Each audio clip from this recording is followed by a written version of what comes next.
বন্ধুরা, আজ আমরা ঈশপের গল্প থেকে একটি সুন্দর মজার গল্প শুনব।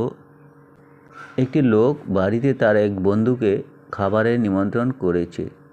তাই দেখে কুকুরটাও তার এক চেনা কুকুরকে তার সঙ্গে খাবার খেতে নিমন্ত্রণ করে বসলো। ওই কুকুরটা নিমন্ত্রণ খেতে এসে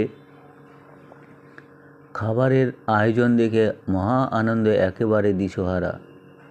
আরে বাপরে, কত সব খাবার, কত রকমের কি ভালো ভালো খাবার! এই যে আমি ভাবতেই পারিনি এইসব খাবো, মজা করে খাবো, পেট ভরে খাবো, এত খাবো যে কাল আমার কিছু খাবারই দরকার হবে না।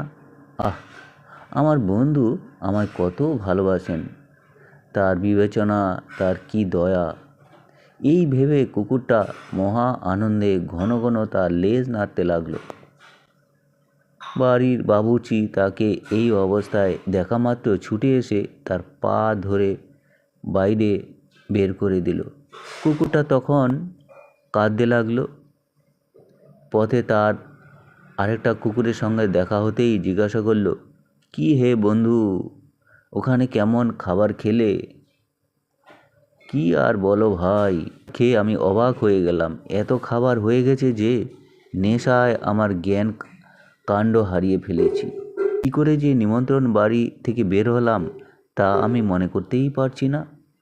যারা অপরের ব্যয়ে নিজের বন্ধুদের আপ্যায়ন করতে চায় তাদের কাছে না ঘেঁষাই ভালো। এরপরে কুকুর তার নিজের ভুল বুঝতে পেরে সে আর কখনোই এমন কাজ করল না।